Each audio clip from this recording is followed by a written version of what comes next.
During World War II, the Ruhr Valley of Western Germany held a significant amount of its war-related production. An important source of the power for these factories, refineries, and other forms of heavy industry came from damming major rivers in the valley. The British had long sought to destroy these dams, but an attack by aircraft presented several complications. First, the Germans placed torpedo nets in front of them, nullifying the use of that weapon. Additionally, the dams were well defended with anti-aircraft guns. While the types of bombs used in strategic bombing raids against enemy cities might be effective in theory, the Royal Air Force did not believe that they could drop them accurately enough to destroy the dams, especially given the dam's defenses. Thus, an alternative weapon system was needed. Barnes Wallis, an engineer who had previously worked on British bomber aircraft, had been developing an idea for a bouncing bomb that could be used against stationary warships in a harbor and realized that it could be applied to this objective. This bomb would skip across the water, thus avoiding the torpedo nets, and then sink in front of the dam wall and detonate underwater. The bomb Wallace ended up developing was similar to a depth charge used against submarines by naval ships. It weighed 9,000 pounds and was approximately 60 inches long and 50 inches in diameter.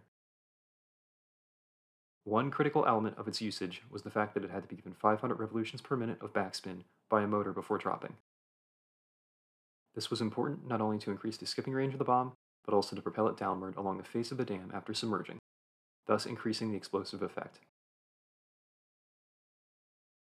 Another engineering problem that needed to be resolved was the fact that the bomb did not easily fit onto the chosen aircraft.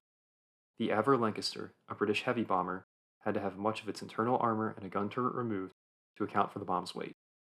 Additionally, given its atypical shape, the bomb bay doors were removed and it was hung there, partially extending out of the bay. Testing of the bomb occurred in 1942 and early 1943. This included blowing up scale models of the target dam, breaching a small one in Wales, and dropping practice bombs in the ocean off of the British coast. The testing process showed that the optimal conditions for dropping the bombs were at a height of 60 feet and a speed of 232 miles per hour. British military authorities approved the mission on February 26, 1943. They targeted the month of May for the attack, as water levels behind the dams would be the highest then due to snowmelt accumulation. The two primary targets of the raid were the Mone and Zorpa dams, with the Ida Dam as a secondary target. The attacks began on the night of May 16, 1943. The raid was composed of 19 aircraft broken up into three formations. Formation number 1 had 9 aircraft and was directed to first attack the Mone Dam before turning its attention to the Ida if any aircraft had bombs remaining.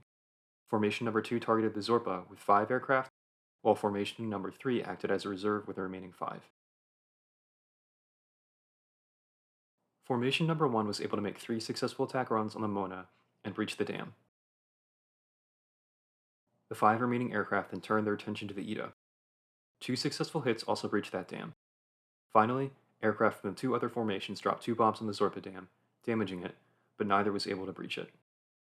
Around 1,300 people were killed from flooding after the dams burst, a significant number of which were foreign prisoners or forced workers, mainly from the Soviet Union.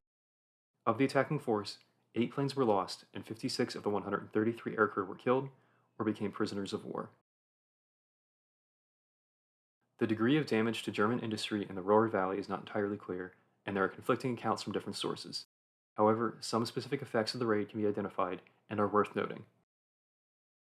It caused a temporary loss of hydroelectric power for the region. Floodwater spread a few dozen miles downstream from the Mona Dam, destroying bridges, damaging factories and buildings, and laying waste to thousands of acres of farmland. Additionally, damage from the raid caused Germany to devote time and effort to repairing dams and infrastructure throughout the Ruhr Valley that could have been better spent on supporting the war effort in other ways. Finally, the raid was a substantial morale boost for the British public and Allied forces.